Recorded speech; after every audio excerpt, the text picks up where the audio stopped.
just having so many fond memories in that building, it makes it a pretty special place. The Iowa Theater was a reflection of the greatness of Cedar Rapids as a community. I think it's wonderful that the Board of Trustees and the Board of Directors have embraced saving this building. What a statement to make to not just Cedar Rapids, but to the world that we're coming back. I'm a firm believer that when you've got something that's unique, you do everything you can to hold on to it, because generations beyond us will be grateful. The Iowa Theater Building has been a key landmark of downtown Cedar Rapids for 81 years. Built on the corner of 1st Avenue and 3rd Street in 1928, the theater was originally known as the RKO Iowa. It was really designed to be primarily a stage theater, and yet accommodate the wild popularity of the movies, which had been around for about 25 years at that point. The appearance of Katharine Hepburn in 1940 and her stage version of the Philadelphia Story was a very significant event. You know, co-students used to have to walk down the hill to count the lights on the ear of corn on the Iowa Theater Building as part of a pledge initiation. My grandparents remember going to movies there. So it's just one of those places that I think is a touchstone for different generations, for different people. The Iowa found a new lease on life in 1983 when the Lingy family donated the building to Theatre Cedar Rapids. The old single-screen downtown movie theater was becoming obsolete, and the Iowa was reaching the end of that part of its function. And that coincided greatly with the fundraising efforts and the move to get a new, larger community theater. This was a grand showplace performance center. The community theater became one of the crown jewels in the performing arts in this town. I'm not sure if the entity we know as Theatre Cedar Rapids would still be here or be as vital or be anywhere near what it has come to be had it not been for the building itself, the Iowa Theater Building. For 25 years, Theatre Cedar Rapids operated out of the Iowa Theater Building. But by 2008, the theater was showing its age. We were outdated in the type of space we had. Our patron experience wasn't as good as we wanted it to be. We wanted to expand the lobby, improve restrooms, improve sight lines. So there was a lot of things we needed to do to kind of improve the patron experience at the theater. Plain and simple, the Iowa Theater Building needs a major overhaul. Imagine, if you will, at intermission, lines 30 people long, people not getting back to the show in time for the start of Act 2. Ladies and gentlemen, welcome to the next act. In March of 2008, Theatre Cedar Rapids launched a multi-million-dollar capital campaign to raise funds for the building's renovation. The launch event featured performances from throughout the theater's history, as well as a video appearance by one of its most famous alumni. Actor Ron Livingston made his name in Hollywood with Band of Brothers and Office Space, but he came back to support the Cedar Rapids stage, where he got his start. I'm very, very thrilled and proud to be a part of Theatre Cedar Rapids history, and today I invite you to join me in being a part of its ongoing future. Thank you very much. The important thing about that whole campaign night kickoff was that we were talking about the next generations, not just celebrating the past, but building on the past to keep theater alive and to keep the opportunities there. 1929 flood was 20 feet. This one looks like it will be about 12 feet above the record, and certainly no one would have ever expected this. I woke up abnormally early that day, nervous. Mark Geary, we understand, is in downtown Cedar Rapids with some more information about what's happening with the flooding in that area. Mark?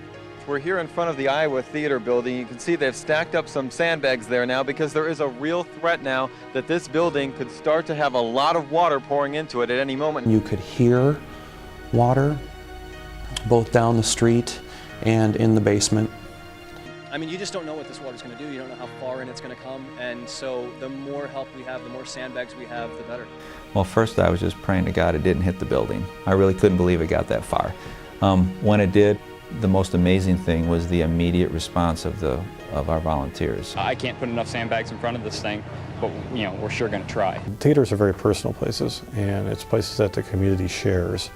And when a facility like the Iowa Theater was impacted by the flood, it's something that touched a nerve of everyone in the community, because everyone has such a shared experience of one type or another for that structure. And as we were talking about before, the water is rising up incredibly fast. Earlier this afternoon, we were all the way down the street there, right by the Theatre Cedar Rapids building, and now you can't even get there anymore because there's so much water in the way.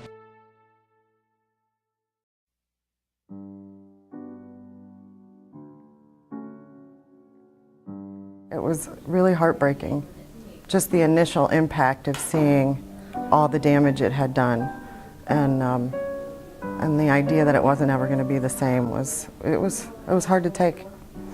Looking down any of the staircases and seeing heavy cases and things that had been thrown around,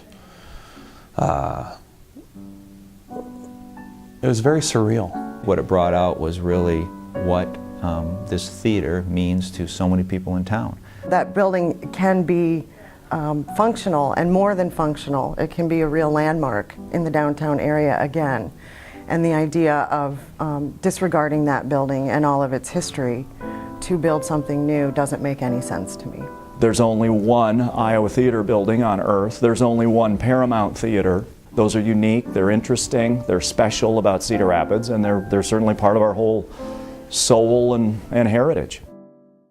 In February of 2009, OPN Architects and Ryan Companies unveiled their vision for the future of the Iowa Theater building. The concepts that are being presented, I think, bring it back to more the flavor of the spirit of its original construction in 1928. You're going to be able to walk in and see what was original to the building. Just by being there, you'll be able to tell.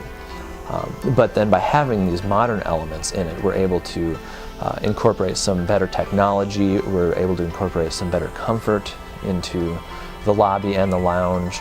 Through some of the flood damage where we had to remove some of the walls that were built back in the early 80s, that behind those walls are some wonderful plaster details. And we think we've got a plan in place that will preserve and protect those and restore those back to their original condition. Of course, the visuals on the new expansion of the lobby are terrific, and especially the section that will open onto First Avenue. We hope to be under construction this spring, and we hope to be back in the building the first quarter of 2010. The show that opens the Iowa Theater building will be The Producers. We're really excited about that. I can't even say the title without laughing about it because it's so funny. And I think we're going to come back stronger and be an anchor and one of the strongest resurgent organizations in downtown. The original goals of the next act were a $2.5 million capital renovation, seed an endowment, and expand our education program. We've seeded an endowment. We actually have $3 million raised. Of course, the building's going to cost more now, and it's not going to be 2.5, it's going to be more like $6 million. But because of the work that Ryan Companies and OPN Architects have done, the potential that we're going to see from FEMA is extraordinary. Hall Perrine has also been kind enough to give us another challenge matching grant, $750,000. So when we raise $1, we immediately get it matched. So in essence, what has turned into a $6 million capital project, we need the community to help us with the last 10% of the fundraising.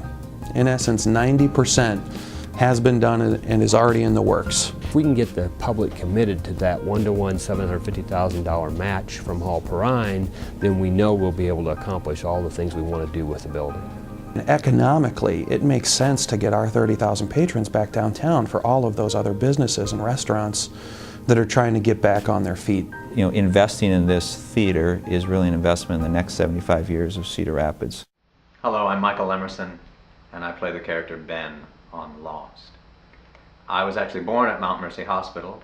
I was in and out of Cedar Rapids all through my childhood, and I still have a lot of relatives that live there. I'm here to ask for your support for the rescue and renovation of Theatre Cedar Rapids.